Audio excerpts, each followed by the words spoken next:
Mambo vipi? Karibuni tena kwenye episode nyingine ya The Remedy Podcast. Ni podcast ambayo inazungumzia ama inafundisha either kupitia experience ama elimu ambayo tunaipata kutokea kwa wageni ambao wanakuwa kwenye set. Of course leo tuko na watu wawili, ni tofauti kidogo, ni watu wawili lakini hii zaidi kwenye kuboresha na kuonyesha unyama zaidi wa kuongeza uwezo wa kujifunza elimu ya fedha na uwekezaji. Of course kwa vijana mara nyingi inakuwa kama unaona ni story kama za watu ejigo, yani wazee sana, lakini sio kweli. Hata wewe kijana una nafasi ya kuweza kujifunza elimu ya fedha na uwekezaji na ukafanikiwa vile vile. Ukisikia watu wamefika wanakuambia life begins at 40, wanamaanisha kwamba ulifanya uwekezaji mzuri, ulifanya maamuzi mazuri. Kwa hivyo kuanzia miaka 40 na kuendelea unaanza kuenjoy life. So leo kwenye The Remedy Podcast tunaye Justin. Na Justin huyu ni mbobevu wa masuala ya uwekezaji kwa namna yote, kuanzia hisa, bonds, nini. Umeona, na leo Justin atatutambulisha ofisi yake inaitwa Kado Security, atatuelezea zaidi, lakini pia tuko na mwanasaikolojia anaitwa Alexanders Kamugisha.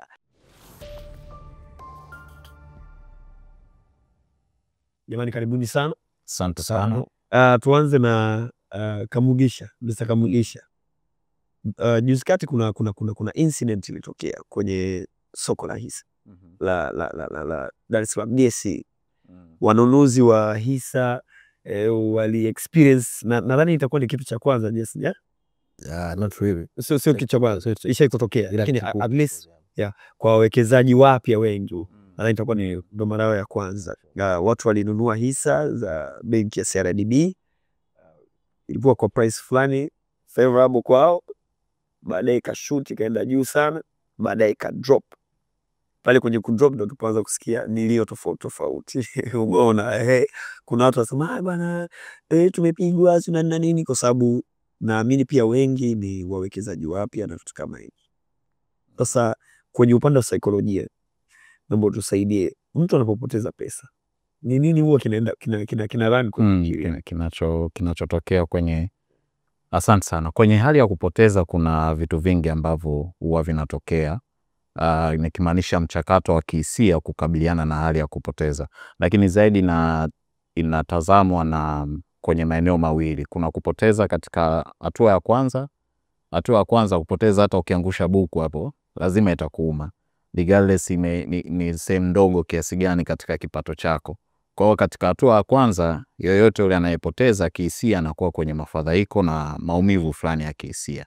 Hatua ya pili ni matokeo ya kupoteza yana-emphasize, yanaongeza pigo kwa sehemu kubwa zaidi kwenye yale maumivu ya kihisia. Kwa hiyo kuna tunaita grieving, kitendo cha kihisia kukabiliana na changamoto ya kupoteza. Sasa kuna grieving primary na grieving secondary. Secondary manake sasa niliwekeza hii hela labda ili ni msomeshe mwanangu labda kwa mfano, au niliwekeza hii hela nilitoa sehemu fulani nikitegemea hapa. Kwa hiyo matokeo ya mabadiliko ya mtindo wa maisha na impact ambao unakutana nao katika kupoteza yanaongeza intensity au kiwango cha maumivu ya kihisia kwenye kudili na mchakato huo. Kwa hiyo katika hatua ya kwanza ni ile mtu yoyote ule, kwa sababu ni kitu ambacho ukikitarajia na nini kitaleta maumivu. Maumivu yao yanakomaa zaidi pale ambapo kuna impact nyingine ya kwenye maisha yako kila siku kuwa impaired, kuathiriwa kutokana na mchakato huo wa kupoteza. Sasa athari zake kisaikolojia zina utofauti kidogo. Kwa hii hatua ya kwanza mara nyingi kunakuwa na mfadhaiko wa kawaida, kwa sababu huyu mtu amepoteza, tunaita risk appetite yake, yani amepoteza kitu ambacho anakimudu. Hiyo inakuwa na impact ya kawaida. Lakini kupoteza kwa kiwango ambacho kinaleta athari kwenye mtindo wako wa maisha moja kwa moja, hiyo manake ita impair your lifestyle, na lifestyle kushuka sasa kutoka kwenye kiwango fulani cha mtindo wa maisha kushuka kwenye kiwango cha chini zaidi inaleta athari kubwa zaidi, kwa sababu unahitaji ufanye adjustment, ubadilishe mfumo wako wa maisha uendane na kiwango cha kipato ambacho upo kwa sasa kwa wakati huo. Kwa hiyo ni kwa ujumla mchakato wa kupoteza unaleta athari hizo mbili kisaikolojia. Tukielekea kwenye mtaalamu wa masoko bwana Justin, kwamba pia utajitambulisha vizuri zaidi kwenye hii situation iliyotokea. Unadhani kwa nini watu wengi waliharakisha kwenda kununua hisa za CRDB? Alright, asante sana. Kwa majina naitwa Justin Amos. Mimi ni mtendaji mkuu wa Kado Securities. Nafikiri wengi mnanijua. Kwenye soko la hisa, kwanza kilichotokea kwenye hii counter ya CRDB sio kitu kigeni sana. Hisa zote duniani mara nyingi zinatokea. Hisa zina fluctuation za hapa na pale. Ijapokuwa tu sasa hivi limetokea kwa ukubwa sana na kwa wakati mfupi sana, na limehusisha watu wengi wapya, wawekezaji wengi wapya. Kwa sababu CRDB around June hapo katikati ilikuwa inauzwa around 700 mpaka 790 780 hivi. Alafu immediately tu kufikia Julai mwanzoni hisa CRDB ilipanda ikashoot mpaka Julai katikati mwishoni ikafika 1680 1650 hapo. Kwa hiyo imekuwa more than double ndani ya mwezi mmoja. Kitu ambacho hiyo trend ilikuwa inatokea kila siku CRDB ilikuwa inapanda kwa 7% ya bei, 5% ya bei yake ambayo ni almost shilingi 60 kwa siku. So you can imagine kila siku hisa inapanda shilingi 60. Na watu wanaona, watu wanapata taarifa sasa hivi mitandao, social medias, wanakuwa na ile tuseme greed kwamba okay, kumbe ninaweza nikanunua hii hisa na na assurance kesho kutwa itakuwa imepanda kwa shilingi 60 kwa kila siku, kwa sababu ilikuwa ni trend kwa hizo wiki kadhaa. So tukajikuta watu wengi wanalukia soko, wananunua hisa pasipo kujua wanachokinunua ni nini na kina mtindo gani. Kwa hiyo walionunua wakati ziko chini ya 1800 au hata 1100 hapo, it's fine, wamepata faida kwa sababu baadaye waliweza kuuza mpaka 1500 1600. Lakini kama ulinunua kuanzia 1500 1600 1400 na kitu, kwa sababu ilifika 1560 ikaanza ku drop kwa speed ile ilikuwa inapanda, ika drop. Kwa sasa hapo ndo anapokuja mtaalamu wa saikolojia pale, maumivu ya kwanza kwamba okay, mimi nilinunua 1650 jana, leo wiki moja mbele hisa imeshafika 1200 na inaendelea ku drop, na imepoteza hela. Kwa hiyo sasa kama huyu mtu alinunua hiyo hisa akijua tabia za hisa, haitomtesa sana, ni maswala tu ya kujipa moyo, ya kujipiga moyo konde na kuendelea. Mimi mwenyewe nilipanic, to be honest, nikanunua hisa hizi za CRDB japokuwa najua, lakini sikuwa naelewa nini kitatokea. Na kuna ile wanasema fear of missing out, kwamba okay, what if zisishuke tena, na mimi nazitaka sana. Nikazinunua kwa 1580 hisa zangu za CRDB hizi mpya. Hisa nyingi tu. Alafu immediately zilifika 1600 zikashuka.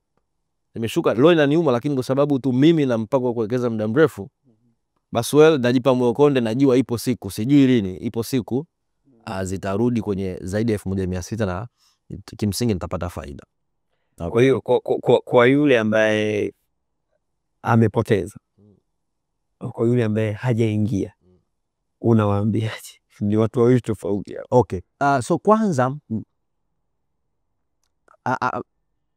hawa ambao tunasema wamepoteza, kimsingi hawajapoteza. Ile kitaalamu tunaita unrealized gain, a loss. Kwa sababu hisa upati hasara mpaka uiuze. Kama imeshuka thamani, kama mimi kwa kesi yangu, ile ni hasara kwenye kitabu, lakini siwezi kuipata ile hasara mpaka niamue kuziuza hizo hisa.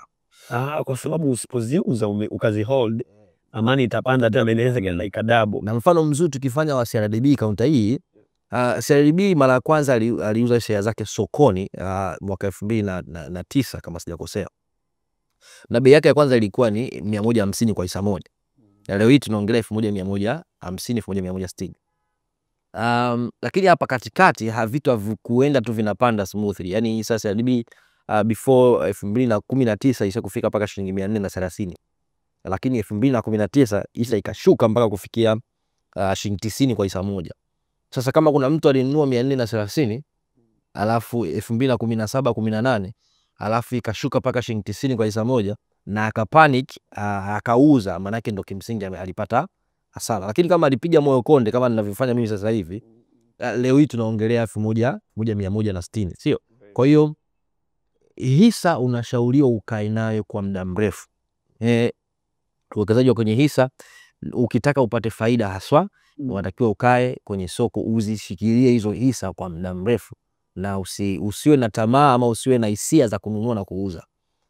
Kwa sababu kimsingi unaweza ukaona unapata faida lakini kihalisia haupati hiyo faida sana. Kwa hiyo ni moja. Wale wasema walipoteza hawajapoteza actually, lakini hawa ambao hawajaingia wamepata hizo impression mbaya kuhusiana na soko letu, wasiogope. Yani kwenye soko la hisa imeshakuwa proven, research zilifanyika, hisa ndio investment ambayo ina uhakika kukupa wewe utajiri na ni best investment dunia nzima ya muda wote tangu dunia imeanza. Hakuna investment bora zaidi ya uwekezaji katika hisa. Kwa hiyo ambao hawajaingia wanajichelewesha tu, basi hili litaendelea tu.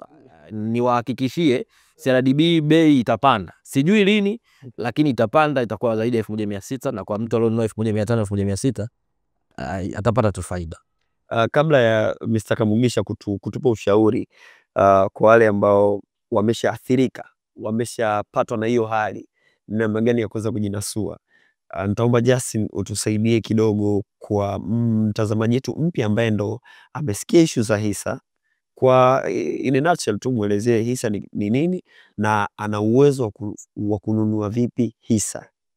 Kwa sababu sasa hivi naambiwa kuna mpaka unaweza kununua kupitia simu yako muda wote, saa yote unapokuwa umetulia ukiwa na hela tu una uwezo kununua hisa. Naomba tusaidie. Alright, hisa kwa ufupi kabisa ni sehemu ya umiliki wa kampuni. Kama kampuni ambayo yameuza umiliki wake sokoni, ya soko la mitaji kwa Tanzania tunao Dar es Salaam Stock Exchange. Maana yake imealika umma umewapa hela alafu wao wamefanya biashara. Kwa hiyo kama mmiliki wa hisa, kama ukinunua hisa unafaidika na vitu viwili. Kwanza, gawio. Haya makampuni ya biashara yanafanya biashara, yakipata faida, sehemu ile faida inagawa kwa wanahisa wake. Sehemu inabakiza kuendeleza kukuza biashara. Return yenu kwa kitaalamu tunasema. Kwa hiyo gawio ndio utakuwa unapata endapo kampuni itapata faida kwa mwaka husika. Na haiko guarantee, haijulikani utalipwa shilingi ngapi au mara ngapi. Lakini Tanzania mara nyingi makampuni mengi yanalipa mara moja kwa mwaka. Lakini yako makampuni yanalipa mpaka mara 4 kwa mwaka. Yamesha kufanya hivyo. Kuna kipindi TCC na TBA walikuwa wanatoa kila baada ya miezi mitatu wanatoa gawio na magawio ni mazuri kwa kweli. Kwa hiyo hivyo ndio hisa na jinsi unavyopata faida. Capital gain sasa, ongezeko la thamani ya ile hisa kama ikichotokea kwenye CRDB sasa hivi. Watu wengi walinunua hisa za CRDB kwa shilingi 790 mpaka 800 mpaka 1000, alafu zikashoot ghafla zikafika 1600. Kama wangefanikiwa kuziuza hizo hisa kwa 1600, pale wangerealize ile gain. Lakini kama hawajaziuza, kwa mfano mtu alinunua CRDB kwa shilingi 790 na sasa hivi ni 1100, ana unrealized gain, ana faida ambayo hajaipata. Si ndio? It's a vice versa na kwenye loss. Kama umenunua bei kubwa na ikashuka, tunasema ni unrealized capital loss. Utaipata hiyo hasara endapo utaamua kuuza hizo hisa. Lakini usipouza utoipata hiyo hasara. Sasa kuna vitu vingi sana unatakiwa uzingatie kabla hujanunua hisa. Lakini kitu cha muhimu sana kwa kitaalamu tunaita fundamentals.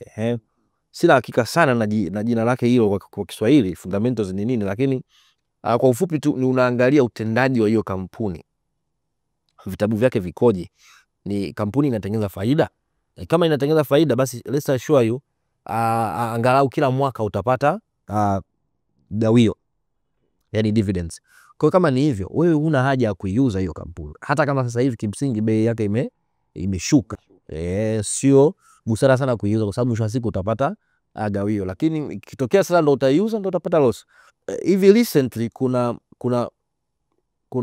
taarifa zimetoka, bwana Elon Musk sio tajiri namba 1 tena duniani. Kuna bwana mmoja yeye anamiliki hisa, nimesahau jina lake, lakini hizo hisa zimetokea kupanda thamani sana baada ya hiyo kampuni kuingia contract na wafanyabiashara wengine, kwa maana wana contract kubwa sana itaongeza kipato sana ya kampuni. Kwa investors wakaona opportunity ya kuwekeza kwa maana in the coming years watapata faida, si ndio? Kwa hiyo ikapelekea bei ya hiyo hisa kupanda. Kwa kimsingi yule bwana alikuwa na hisa nyingi tangu zamani, utajiri wake umeongezeka na anajikuta yeye ndo tajiri namba 1 duniani kumpita bwana Elon Musk. Kwa hiyo iko hivyo baadaye anaweza akatoka kwenye hiyo position, kwa maana hisa nyingine zikipanda na mtu mwingine ndo anazo zitapanda. Lakini haimaanishi yeye kweli ana hizo hela kweli, ama kama ni hasara amepata haimaanishi kweli ndo ameipata kweli hiyo hasara. Kwa hiyo hisa kwa ufupi ndio inavyokuwa. Na sasa hivi kununua hisa ni rahisi. Yes. Zamani kununua hisa ilikuwa lazima uende kwa broker, kwa this case uje Kado Securities pale ofisini kwetu tukujazishe form na nini, na sisi lazima tuende DSE kuzitafuta hizo hisa. Lakini sasa hivi mambo ni rahisi sana. Of course unaweza ukaja ofisini kwetu, lakini unaweza uka download application yako inaitwa DSE hisa kiganjani. Ama sisi brokers kama Kado Securities tuna application, mtaiona baadaye. Of course bado tunaomba license MSA, ambao sasa hizi applications zitakusaidia wewe kupata hizi hisa ukiwa kwenye simu yako. Sio lazima uende ofisini au ukajaze form. Kwenye simu yako tu pale unaweza ukanunua hisa. Kwa hiyo kama ukidownload ile DSE hisa kiganjani, make sure unachagua Kado Securities kama broker wako. Lakini kama ukidownload application yetu, basi straight itakupa access ya kununua hisa. Sawa. Shukrani sana Justin.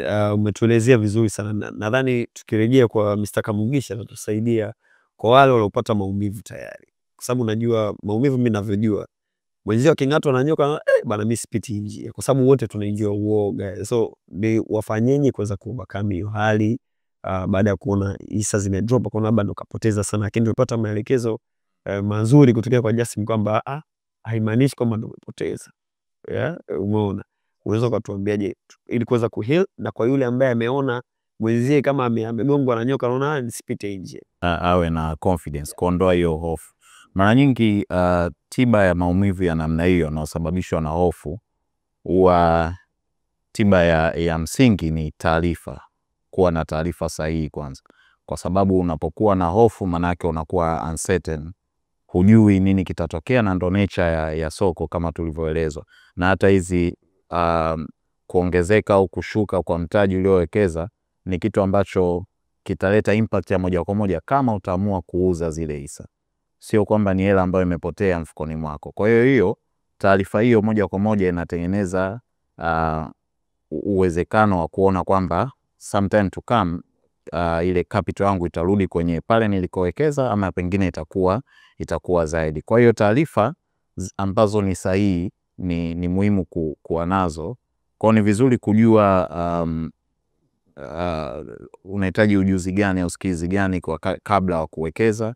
Na uwekezaji, kitu chochote ambacho ni uncertainty, au kiendei kwa kutafuta assurance, kwa kutafuta majibu ya uhakika. Soko la hisa kwa namna ambavyo lilivyoelezwa, maana yake lina fluctuation, liko uncertain. Kwa hiyo hautafuti majibu ya uhakika, maana yake unatafuta disappointment. The more you expect, the more unakuwa disappointed. Yes. So badala ya kutafuta majibu ya uhakika zaidi, tafuta clarity. Kuwa na uelewa wa ujumla wa soko linaoperate vipi, na fundamentals ama viashiria vipi ambavyo vinaniconvince mimi, vinanipa uhakika kwa sehemu kubwa kupata faida au edha kupata ile gawio baada. Kwa kuangalia clarity, vitu gani vitakupa clarity, utumie hiyo kama confidence ya kuwekeza na sio assurance. Yes. Na sio kutumia muemko, kutumia hisia ama hype ambao watu wako nayo, nimewekeza hii imepanda imekuwa hapa. Kwa hiyo hizi they are not reliable kwenye kukusukuma kufanya maamuzi. Kwa hiyo kwa mtu ambaye anataka kuwekeza, maamuzi yasiwe yanaongozwa na biases, yasiwe yanaongozwa na hiyo hype ama vitu ambavyo, yaongozwe na fact, sio opinion ambazo sio za kitaalamu. Lakini pia matarajio yasiwe kusiwe na matarajio haraka. Uwekezaji wa namna hiyo maana yake ni wa muda mrefu.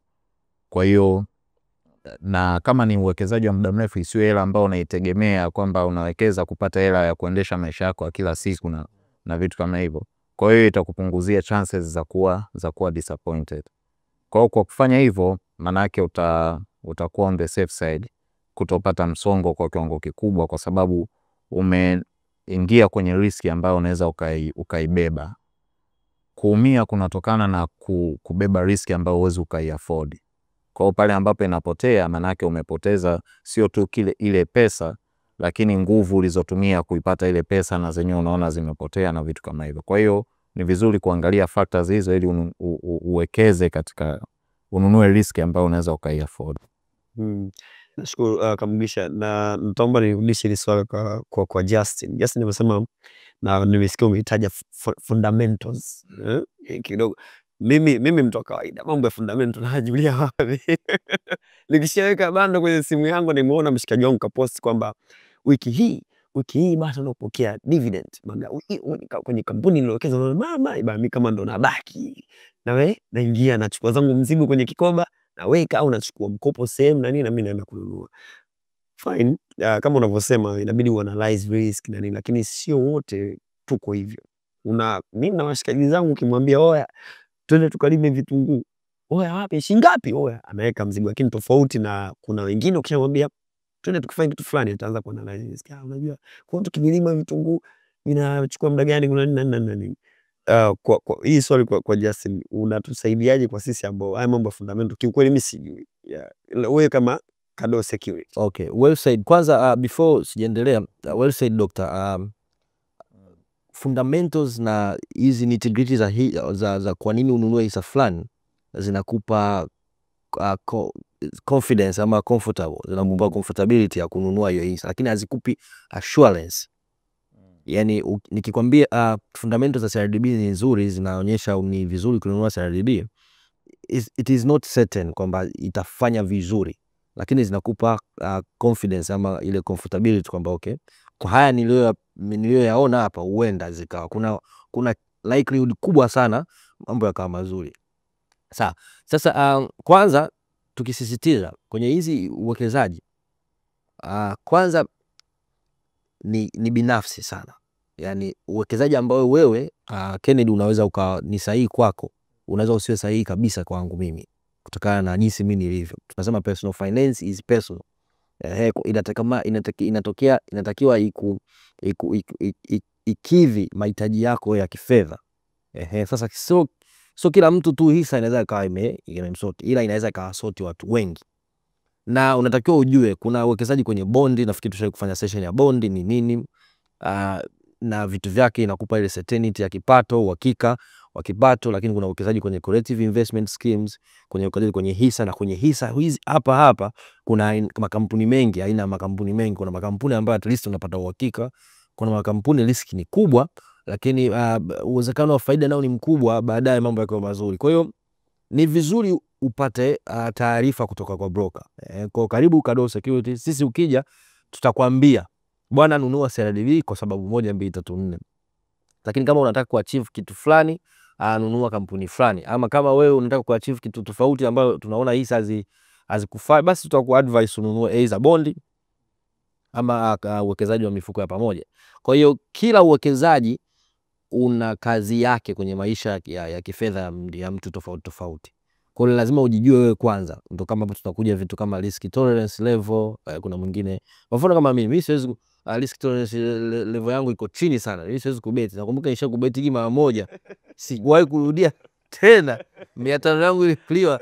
Kwa hiyo kwenye uwekezaji katika hisa, nawekeza kwenye hisa, lakini makampuni ambayo nawekeza risk yake kikweli ni inavumilika. Yani nikipiga mahesabu naona hii risk naweza kuibeba, tunaenda mbele. Na kama alivyosema dokta, usiweke hela zako zote ambazo unazitegemea hivi karibuni. Ndio madhara yake yanakuwa hayo ya kihisia. Kwa kitaalamu kwetu tunasema don't put all your eggs in one basket. Likitokea kama la CRDB, basi kilio kinakuwa kikubwa zaidi. Lakini kama umeweka kidogo tu, basi utalia tu kawaida ya kibinadamu, lakini sehemu nyingine mambo yako yanaendelea. Kwa hiyo kuna vitu vingi, lakini kwa ufupi ni hivyo vinaweza vikakusaidia kuepukana na hayo mambo. Umeongea kuhusiana na mambo ya diversification, na usiweke mayai yako yote kwenye kapu moja. Mimi ndo mpya natizama leo hii episode, nataka kuwekeza fine, nimesikia kuhusiana na hisa, pengine sawa, hii hela sana toa naenda kuwekeza wapi na wapi.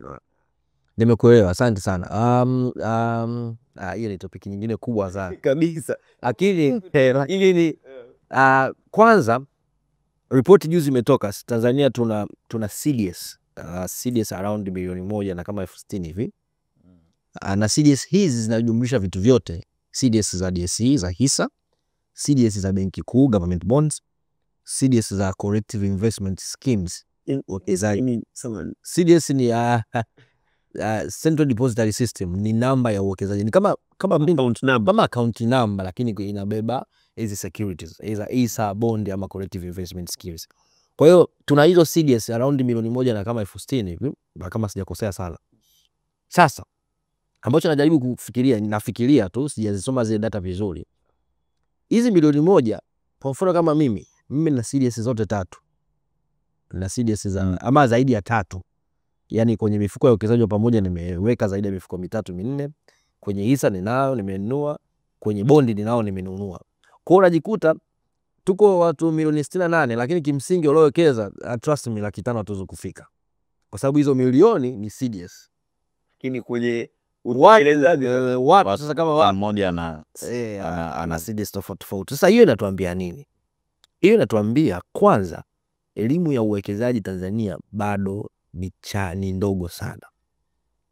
Lakini umeuliza swali hapa, kuna fursa zipi za kuwekeza? Kuna fursa nyingi sana za kuwekeza Tanzania, lakini watu hawazioni. Lakini Watanzania sijui ni nani alituambia tukipataga hela kitu cha kwanza tunawaza ni kuongeza kwenye real estate. Kujenga haswa. Sasa ndio kitu kinachomesa. Na wakati mwingine kujenga sio kwa ajili ya kuwekeza. Jenga nyumba afadhali. Na bad thing, bora Mtanzania huyu ajenge kwa intentions za kufanya biashara ya real estate, kwa maana ajenge labda afanye Airbnb, sikushauri ujenge uko upangishe by the way. Ama ajenge labda afu auze kwa maana ya business ile. Wengi tunajenga kwa maana ya kuishi sisi wenyewe. Natupa ile assure comfortability kwamba nina nyumba yangu, nina kwangu. Daily code. Hiyo ni nzuri, lakini kumbe kuna fursa nyingine nzuri sana ambazo zingekupa manufaa makubwa zaidi ya kujenga. Fursa kama hizo tuna hisa, tumeongelea hisa hapa ni nini. Kuna uwekezaji katika bondi kama risk tolerance yako iko chini sana. Unaogopa hizi fluctuations za hisa na nini, unashauriwa uwekeze kwenye bondi, hasa kwenye hatifungani za serikali. Kuna uwekezaji kwenye hizi collective investment schemes, wamefanya vizuri sana by the way. UTT tunaweza tukawapa tu shout out, wameongeza hiyo elimu ya uwekezaji. Leo hii watu wengi sana wana akaunti za uwekezaji wa pamoja, hasa UTT, kwa sababu ya wao the way wana push kwenye marketing na kutoa taarifa kwa Watanzania. Lakini ziko namna nyingine, ila kwa ufupi tu kama kijana, na naamini kijana ndo anasikiliza hii show, anaangalia hii show. Kuna vitu viwili kwenye uwekezaji wako wowote unatakiwa uviangalie. Cha kwanza ni cash inflow. Ukinunua mali kama mali asset, hakikisha hii asset inakupa kipato. Yaani kwa mfano nanunua gari, hii gari inipe kipato. Au kama nanunua nyumba, hii nyumba inipe kipato. Yes. Sasa kwenye gari ni discussion nyingine, tutadiscuss kama gari ni asset au liability. Lakini anyways, umenunua asset yoyote, lakini hakikisha hiyo asset yani asset za tabia mbili. Kuna asset zinatoa cash inflows. Kwa mfano, bond zinatoa tena certain cash inflow. Yani ukinunua hatifungani ya serikali leo, unajua siku fulani nitalipwa kiasi fulani cha pesa. Na ni uhakika, hakuna otherwise. Sawa, lakini kuna asset zinakupa ile tunaita capital appreciation. Hizo asset zinaongezeka thamani. Kwa mfano gold. Ukinunua gold leo kama asset, kukaa nayo tu huwezi kupewa hela kwa sababu hakuna mtu anakupa, haikuingizi cash inflow. Lakini hii gold tuna expect itapanda thamani. Same goes kwa kiwanja ama mashamba. Ukinunua mashamba kwa bei ndogo over time, kwa sababu unajua land ni scarce, haiongezeki. Lakini sisi tunaongezeka, binadamu tunazaliana kila siku, tunaona. Kwa hiyo hata kama ni shamba kiasi gani, iko siku tu hiyo ardhi itapanda thamani tofauti na ulionunua. Lakini ukinunua hiyo ardhi kama yenyewe, kuna mwaka inakuongezea hela yote? Hapana. Kwa sasa wewe kijana, jukumu lako kubwa ni kustrike balance ya hizi asset. Uwe na asset ambazo zinakupa hela leo hii, na uwe na asset ambazo zinapanda thamani. Sawa? Ukizidisha kimoja ni makosa. Kuna asset zinakupa cash inflow, kwa mfano bond. Lakini asset ya bond haiongeza hiki thamani. Ukinunua bond ya milioni 100 leo, maana yake baada ya miaka 25 hiyo ni milioni 100 ile ile. Sana sana imeshuka thamani, kwa maana ya purchasing power milioni 100 itakuwa imeshuka. Lakini hii asset inakupa cash inflow. Si ndio? una strike vipi balance? Ni una mix, hakikisha una viwanja ama mashamba ambayo yatapanda thamani, lakini haya mashamba hayakupi inflow. Na wewe sasa unatakiwa ujiangalie. Kila mtu anatofautiana. Kuna mtu ana majukumu, hahitaji cash inflow nyingi sasa hivi, kwa maana labda anaoa au ana watoto, au hata kama anao tayari, au watoto wako taken care of na hawalipi ada kubwa, yani hahitaji pesa nyingi sasa hivi kwenye maisha yake ya kawaida. Lakini kuna mwingine anahitaji pesa nyingi sana kwenye maisha yake ya kawaida, na mtu huyu utakuta anahangaika na kununua viwanja peke yake, anakuta na viwanja 20 30. Kumbe angeweza kununua asset, ni asset bado, lakini zingempa cash inflow kusupport maisha yake sasa hivi, alafu akamix na asset ambazo zinapanda thamani, si ndio? Kama ardhi, yeah. Ama shares. Shares ni mfano mzuri. Sasa nilikuwa nakuja katika shares, inakupa vyote. Yani moja ya asset nafikiri kama zipo ni chache sana na sijazifikiria, ambazo zitakupa vyote, capital appreciation na cash inflows, ni shares. Mtu alionunua shares ya RDB leo hii 150, leo hii inauza 1150. Lakini hapa katikati amekuwa akilipwa magawio. Hisa ya TBL kwa mfano ilitoka, sina hakika sana, lakini ilikuwa ni shilingi 400 mwaka 2000. Leo hii inauzwa shilingi 7,100 kitu na change. Na ishe kufika paka 13,000. Lakini TBL anatoa magawio, zile cash inflow tunazozisema sasa. Kwa unakuwa na asset inapanda thamani, lakini zinakupa cash inflow ambayo ina support maisha yako. Kaka, usiwe na dead asset kama wazee wetu. Wazee wetu bwana, unakuta mtu umechoka na nini, ukombea mzee na mashamba na viwanja makubwa, zile ni dead asset tunaziita, ikiwemo ni nyumba. Yani mtu anakuwa anajenga nyumba za kuishi 5 6. Wewe uko 6, sio ni mmoja. Nikienda Morogoro na lala kwenye mbangu, nikienda wapi? Sawa, zile ni asset, lakini ni dead asset, hazikuingizii cash inflow. Purpose ya kutafuta hela ni kuenjoy hela zako, sio kununua tu mashamba au kununua tu shares. Kama shares kupi dividend haina maana. Sawa, kwa hiyo in short tu, jaribu kubalance lifestyle yako sasa hivi iwepo sawa, lakini usisahau kesho uwe na asset ambazo zinapanda thamani.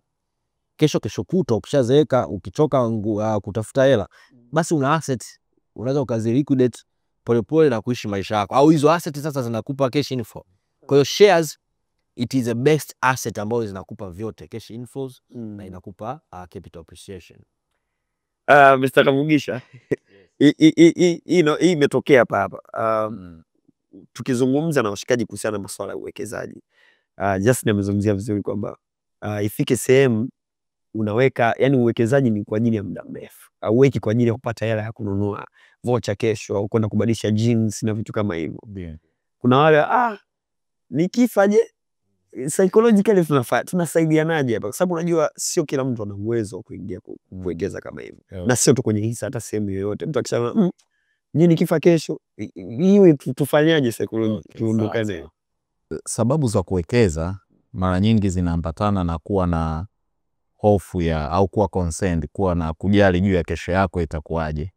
Kwa hiyo mara nyingi watu ambao wanavutiwa na huu mchakato wa kuwekeza, either ana majukumu fulani, kwa hiyo ana sababu ambazo zinamlazimisha itazame kesho yake kwa umakini zaidi. Na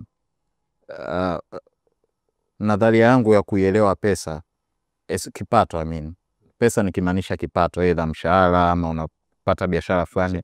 Kipato kipo kukuwezesha kuishi sasa, lakini kukusaidia wakati una means, either nguvu zimekuishia, uweze ukaproduce tena kwa sababu umestaafu, umepata tatizo lolote ambalo limekupelekea ushindwe kuzalisha pesa katika namna ambayo ulikuwa unazalisha. Pesa ile uliokuwa unaizalisha ina wajibu pia wa kukuwezesha kuishi kwenye hiyo kesho.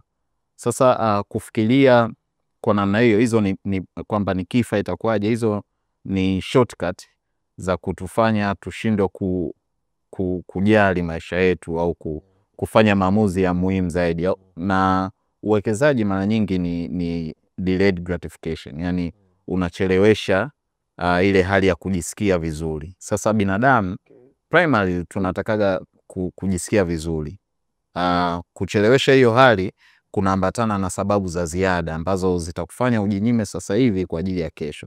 Kwa hiyo kwa sababu hiyo inaiconvince akili ifanye kitu cha ziada, kuna hizo shortcut, kuna hizo biases ambazo mwingine atasema nikifa je, Kwa hizo ni tunazita cognitive biases. Ni mchakato wa kiakili kupita shortcut ili kufanya kitu ambacho kinakufurahisha kwa sasa hivi. Wakati mchakato wa kuwekeza ni kuchelewesha, kudelay gratification. Na ndio maana maamuzi ya kuwekeza inawezekana hii elimu watu wanakutana nayo mara nyingi na nini, lakini inawachukua muda mrefu kuja kufanya maamuzi. Yes, kwa sababu hiyo kwamba kitu chochote ambacho kinatunyima comfort ya moja kwa moja inahitaji nguvu ya ziada au sababu za ziada kuweza kukiendea. Na hiyo ndo psychological growth, kwa sababu binadamu tofauti na wanyama wengine. Wanyama naweza nasema binadamu ni mnyama aliyeendelea, kwamba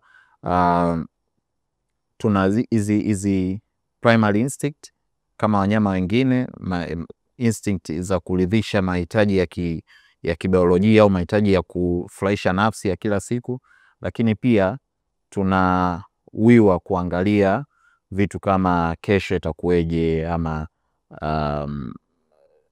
uhalisia wa maisha yangu ukoje, je kweli nitakufa kesho kiuhalisia na vitu kama hivyo.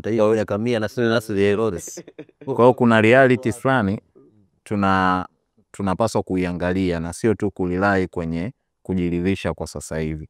Na hiyo ndo inaitwa psychological growth. Ni kuwa na balance kati ya matamanio yako ya kuridhisha furaha za sasa hivi na uhalisia wa maisha yako. Vyote vikutane katikati, ili kusudi hiyo kesho unaosema labda itakuwaje nitakufa kesho, ukikutana nayo, that's your reality, uwe tayari umeshajiandaa, umejiandaa kwa hiyo. Kwa hizo ni namna akili ya kuescape reality ambayo ni unpleasant, ni reality yenye kubeba maumivu kwa kiwango fulani. Kauli za mimi niwekeze, yani miaka yote, kwanza unawekeza miaka mingapi ili hiyo hisa inipe milioni, umeelewa? Kwa hivyo nadhani ni vitu vya kuangalia kama kijana. Umsikiza Mr. Kamugisha amezungumzia vizuri kuhusiana na wewe kama kijana nini cha kufanya. Back to Justin. Vijana ndio wanatazama hii podcast. Hii ni kwa ajili ya vijana kuweza kujua elimu ya uwekezaji na elimu ya fedha na uwekezaji.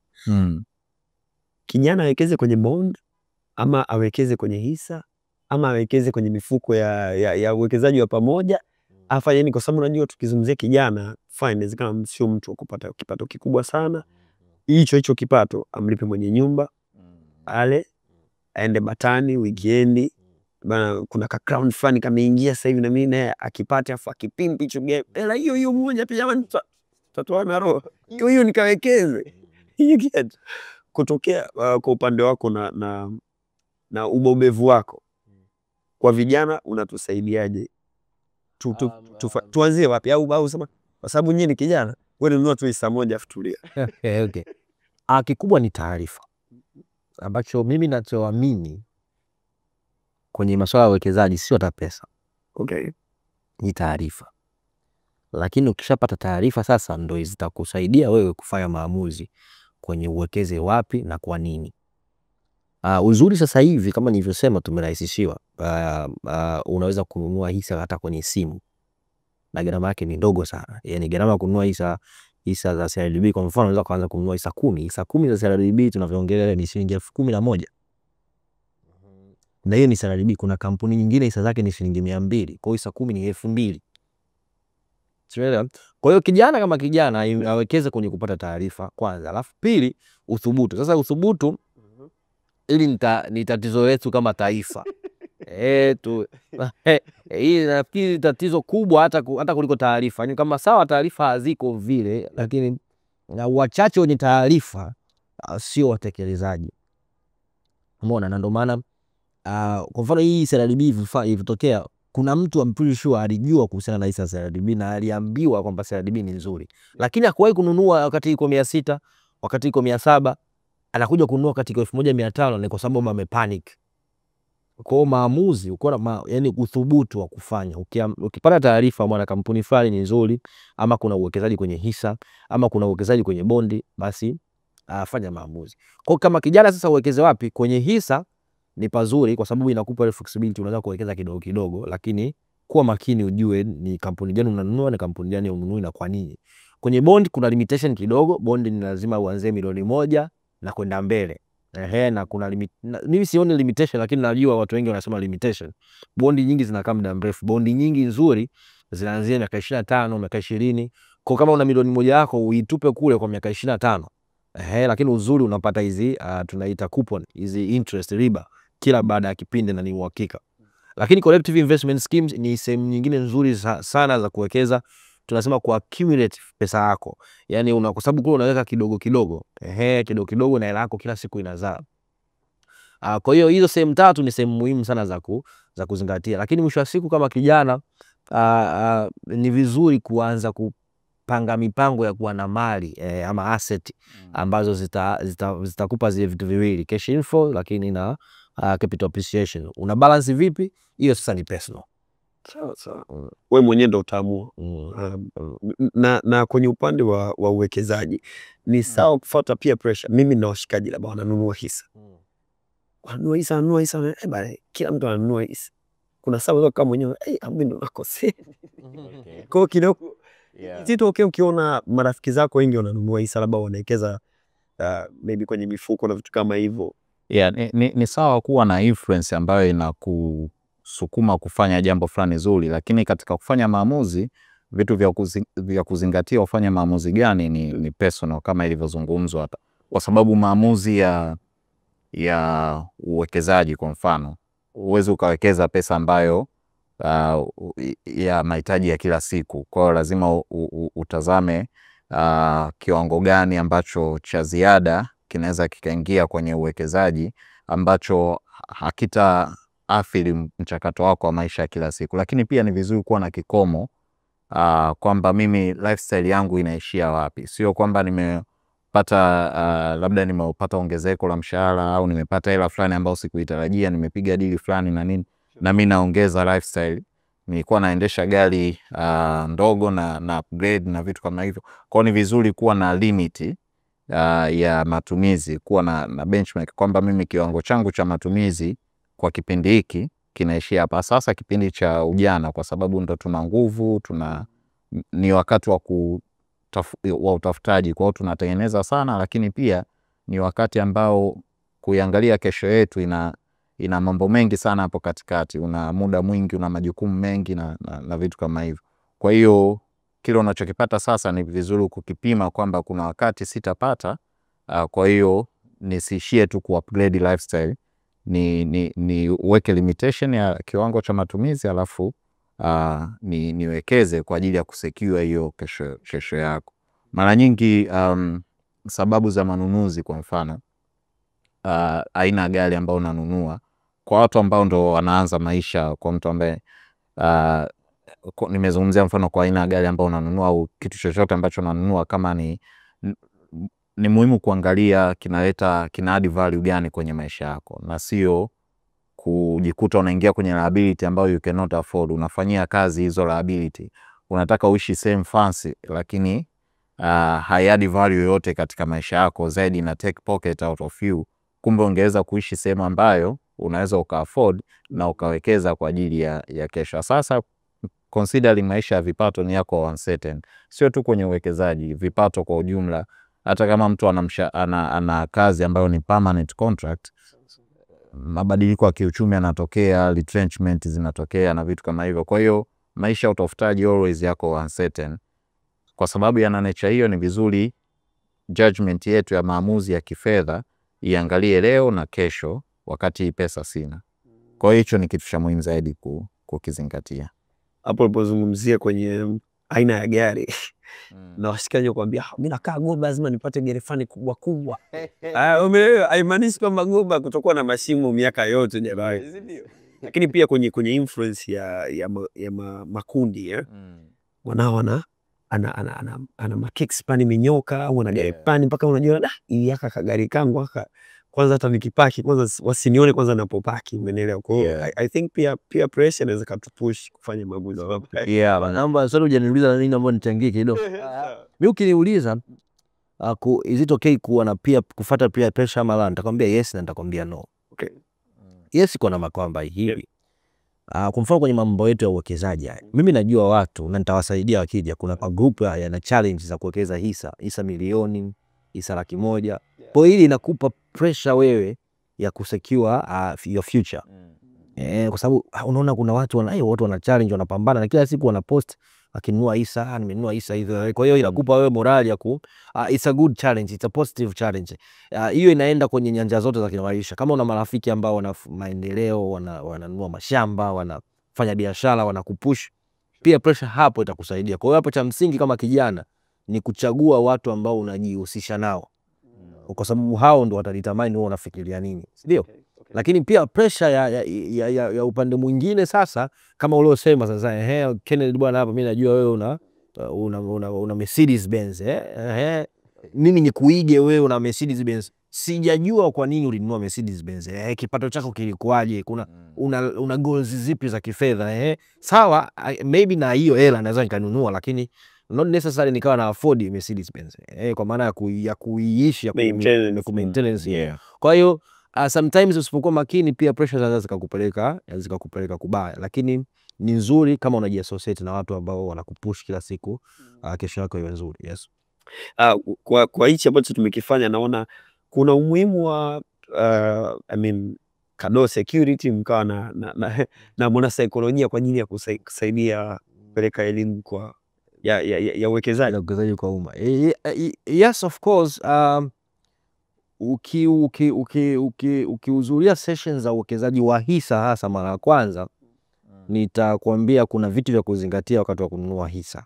Na vitu hivyo mara nyingi, ama kwa asilimia kubwa ya hivyo vitu, vinahusisha hisia. Uwekezaji wa kwenye hisa ni uwekezaji rewarding sana kwa watu ambao hawafanyi maamuzi kutokana na hisia. Hisia kwa maana ya kwanza greed, unaona hisa CRDB inapanda bei ukakimbilia kununua, fear of missing out, nayo ni hisia. Lakini hisia ya pili ya kuogopa kwamba hisa itashuka sana, nitapata hasara zaidi, ngoja niuze sasa hivi. Hizo hisia usiziepuke sana. Lakini kampuni fulani mimi naipenda, lakini fundamentals hazikwambii hivyo. Kuna benki zimekuwa listed Tanzania, benki moja wanahusia wafanyakazi fulani hivyo, asilimia kubwa ya shareholders wa hiyo benki ni wafanyakazi wa hiyo walimu, na ukiwauliza kwa nini walinunua hizo hisa za walimu, kwa sababu benki yetu. Sijasema Mwalimu benki ni benki mbaya, ila najaribu kuonyesha wale shareholders walinunua hizo hisa kwa sababu tu wao ni walimu. Kuna benki ya ushirika, washirika wengi ndio shareholders wa benki. Kwa nini? Kwa sababu ni benki yetu. Sasa hiyo sio nzuri. Kwa hiyo swali lako la msingi, yes, iko haja ya brokers kama Kado Securities kupartner na watu wa saikolojia, ama at least sisi wenyewe kujua kwamba kuna kwenye uwekezaji kuna involve hisia. Sasa hawa watu labda either wao tu train sisi na sisi tufikishe taarifa, ama tuwe nao kabisa end in end kama hivi. Ni moja hapo moja hapo wao wakija na sio tu uwekezaji, kwenye masuala mengi ya kipesa yanahusiana na hisia. Kaka Kamugisha atakubaliana na mimi hapa. Kwa nini unamiliki gari ya milioni 500 wakati kuna gari ya milioni 100 inge serve the same purpose? It's just hisia kwamba mimi nataka niwe na. Kwa nini unatumia simu ya milioni 6 wakati kuna simu ya milioni 2 au zote zinapiga sasa kupokea message zile? It's a feelings ambazo usipokuwa makini ukashindwa kuzicontrol, unaweza usifanikiwe sana. Sijajua kama nimekosea. Ni kweli uko sahihi. Mara nyingi na binadamu we are emotional being kwa sehemu kubwa, ila tuna kuwa rational ni kitu cha ziada zaidi. Hata makuzi ya ubongo na hii ni kwa sababu kwa nini vijana wengi teenagers wana take risk, anafanya vitu ambavyo unajiuliza nafikiria vizuri kweli? Ni kwa sababu hiyo kwamba sehemu ya ubongo ya kufikiria rationally inachelewa sana kukomaa. Inakomaa katika miaka 25 mpaka 26, inaitwa frontal cortex.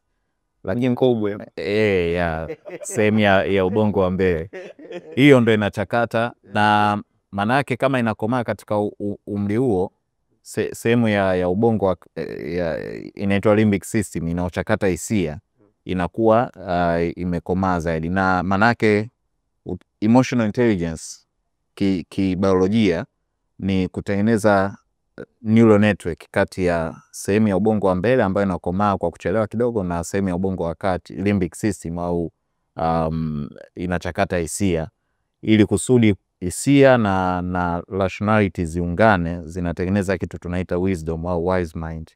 Kwa hiyo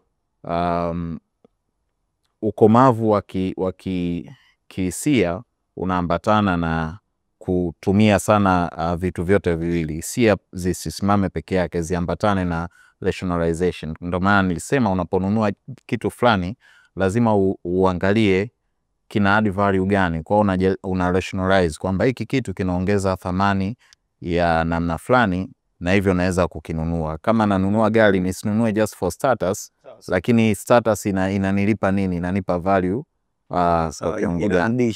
Yes, inarudisha value kwa kiwango gani? Kwa hiyo hilo ni swala muhimu kulizingatia. Na kuna uhusiano wowote kati ya kuwa kijana na kutaka kumiliki vitu vya kuonekana, nikisema asset kama liabilities kama hivyo magari, umeona, upendeze, unajua ile watanionaje uwe inatunyoosha sana. Kuna uhusiano wowote kati ya hiyo na kuwa kijana?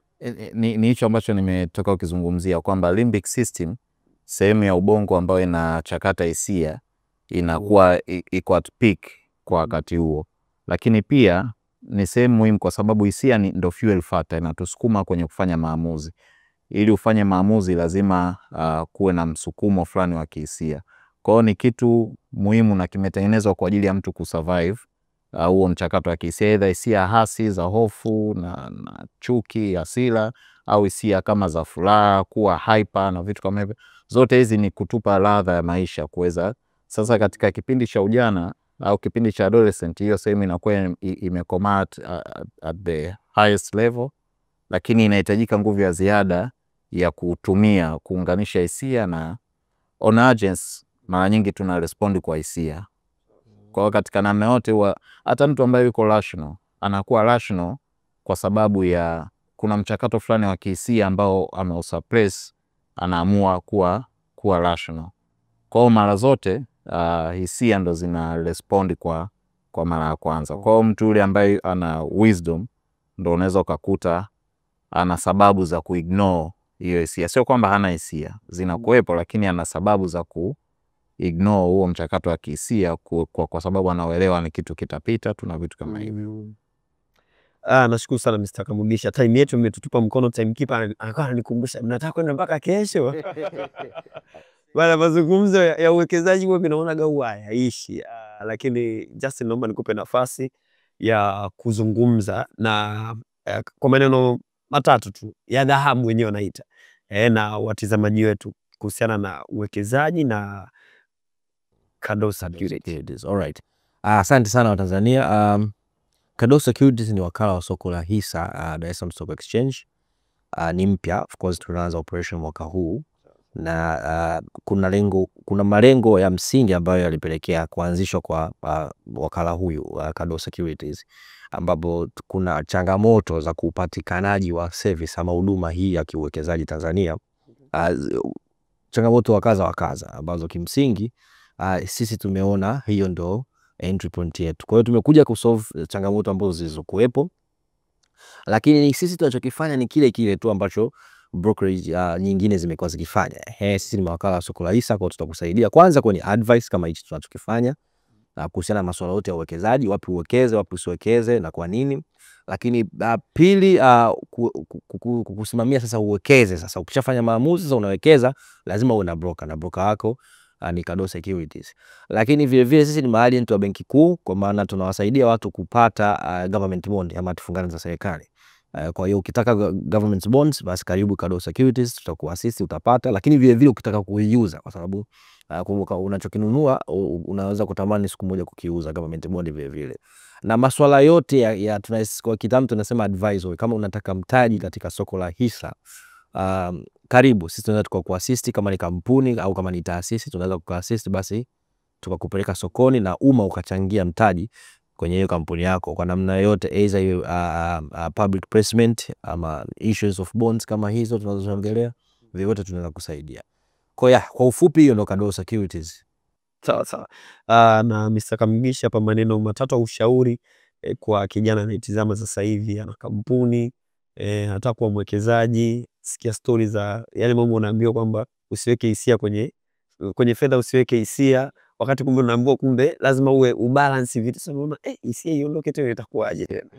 Yes, yeah, ni hicho nilichokwisha kuzungumzia kwamba ni muhimu kubalance kati ya maamuzi rational na hisia kutengeneza, kwa sababu sio mara zote hisia ziko reliable kwenye kufanya maamuzi, lakini sio mara zote tunahitaji kuwa too analytical kwenye. Ndio maana unakuta watu ambao wako too analytical they are not actors, hawafanyi maamuzi. Kwa hiyo tunahitaji develop portion ya tatu ambayo ni emotional intelligence, unaweza ukaita wise mind, kwa namna yote, lakini muunganiko wa vitu viwili kwenye kufanya maamuzi, hasa maamuzi ya kifedha ambayo yanaambatana na hofu ya kupoteza, lakini pia hofu ya kutaka kumaintain na hofu ya kuashua kesho yako itakuwaje. Kwa hiyo ni muhimu kuwa na mazingatio ya hivyo vitu vitatu. Sasa nawashukuru sana kwa time yenu jamani. Justin, asante sana. Mr. Kamugisha, asante sana, na hopefully kwa ambaye ulikuwa unatizama au ulikuwa unasikiliza utakuwa kuna kitu umejifunza. Usikaze sana fuvu lako bana, mimi mambo haya. Unajua ukianza na elimu, lakini pia ruhusu kujifunza zaidi. Unajua elimu inaweza kupata mshikaji wako, kuna namna unaweza kuona hivi vitu kama ni vigumu, lakini take time. Kama uliweza kujifunza kutumia simu fulani ukahamia simu nyingine, na mimi pia una uwezo wa kuweza ku take time na kujifunza masuala ya uwekezaji. Na sio tunasikia swala la bonde unasema hayo mambo mimi nikifa kesho. Of course kila mtu ataondoka, hakuna ambaye atabaki, lakini tunajipa moyo. Maisha ni kujipa moyo. Ni kwamba kesho tutaamka kesho na tunamwamini Mwenyezi Mungu. Kwa hiyo vitu kama hivyo inaweza kukupa nafasi ya kuweza kufanikiwa zaidi. Endelea kutizama, lakini pia chini kwenye caption tutakuwekea mawasiliano ya Mr. Kamugisha pamoja na mawasiliano ya Kado Security au brother Justin hapa kwa ajili ya kuweza kujifunza zaidi. Unataka kuwa mwekezaji, unataka kununua either hisa, mabonda au kitu chochote, ama unataka kujifunza pia, nadhani itakuwa ni sehemu nzuri sana. Asante kwa kujoin na sisi. Until next time.